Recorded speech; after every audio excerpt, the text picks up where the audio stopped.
there, my name is Farhan and I'm a final year medical student here at Brighton and Sussex Medical School, and this is my student views video. So why did I choose to study at BSMS? Well, I've never actually heard of BSMS until the actual application deadline, and then it was until my work experience in Chelsea Westminster Hospital that I actually met a doctor who was in general surgery at the time, but actually went to BSMS. He was one who then told me that it is actually a joint institution between the University of Brighton, the University of Sussex, and University Hospital Sussex. And that kind of piqued my interest because I've never heard of an institution like that, so I thought I would just give it a go and see what happens. And here I am, 6 years later, in the same institution.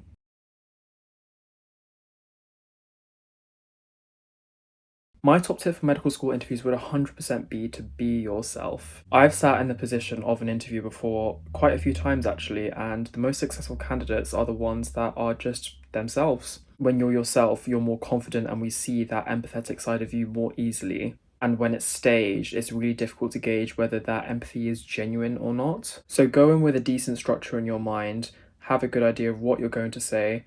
If you need time to think about something, then just ask. That is absolutely fine and actually a good thing to demonstrate that you're actually thinking about what you're going to say. But remember, you're going to go to this medical school for 5 years, and so you'll want to be yourself. If the medical school doesn't accept you, that's absolutely fine. It just means that you were not fit for that specific medical school, but not a question of your capabilities.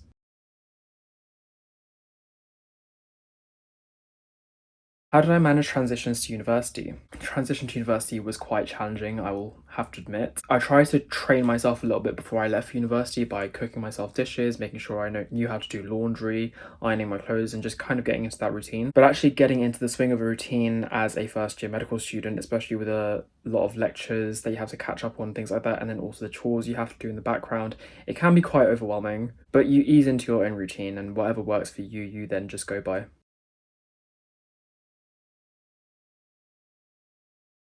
The best thing about living in Brighton? Oh, well, I mean, the cop-out answer is to say the beach. I actually don't think that's the best part about living in Brighton. I think the best part about living in Brighton is that there's always something for everyone. You know, if you're an outgoing person, you like to go clubbing, there are plenty of clubs in Brighton that have many different genres and demographics that you can go to. Or if you're a more mellow person, you like a little cafe and you like some small little activities to do, there are many different independent cafes in Brighton. There are also places where you can do things like bakery lessons and pottery lessons, and it's actually quite fun. And because of the various things that you can do, you then meet various kinds of people, and then you have like a really interesting friendship group by the end of your degree.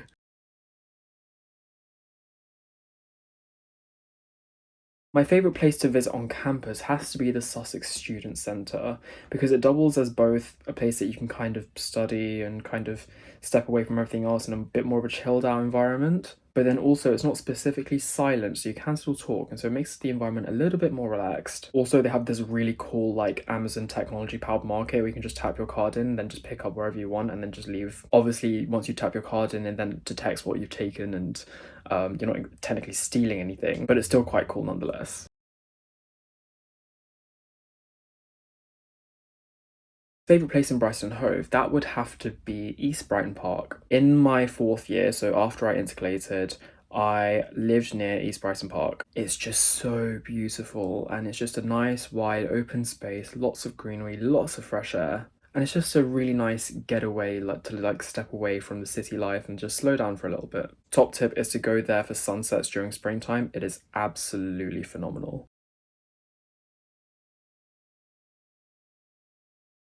My favourite thing about BSMS is just how relaxed they are. The thing that I think stands BSMS out from other medical schools is that they want to make it an easy transition into your foundation training. So there's plenty of opportunities for you to practice your skills, talk to patients, take histories, conduct examinations, and the OSCEs really are just a reflection of your attendance placement. And therefore they don't really test on the really supremely niche things, which I think is really, really important, because when you focus on the niche things that you're just probably never going to see in your life, then there's just no point storing that information in your brain. So there's what point is there to then try and hold on to that information? They really focus on the common things and they really focus on your patient manner. And that's why whenever you go to a different hospital and you say that you're from BSMS, they tend to say, oh, you're from BSMS, like, because we actually have a pretty good reputation, a pretty good patient manner, which I think is really reflective of how we are as a university as well, and how the university trains us to become good doctors.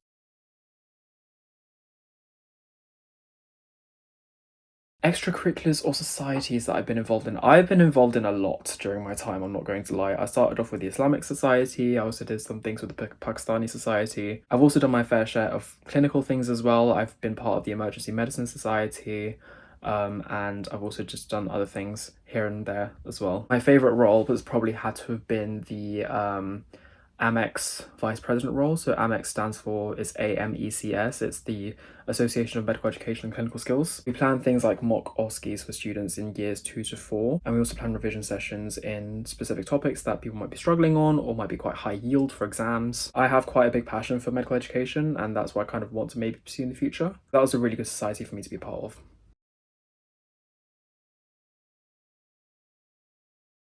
My highlight of BSMS, oh gosh. I think my highlight of BSMS probably has to be the independent research project. I was actually quite lucky and I got my first choice within the ballot, and I did it in neonatal intensive care. It was really interesting and it was really fun. My supervisor was really, really lovely.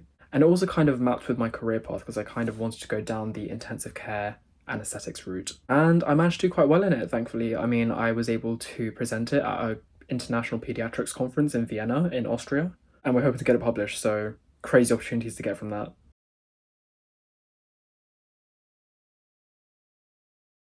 And my top tip for prospective medicine students, this is something that I wish I had known from the first day that I entered medical school, and so I want to pass this wisdom down to everyone else. As someone who's at the end of the road and has done 6 years of this, including intercalation, there is nothing that is more worth than your physical and mental health. It's really easy to want to strive for those really top marks, those distinctions, those high quartiles, high deciles, those publications, this, that, whatnot. In life, these things are going to come to you, and they're going to come to you with its own time. You're only responsible for just passing the year.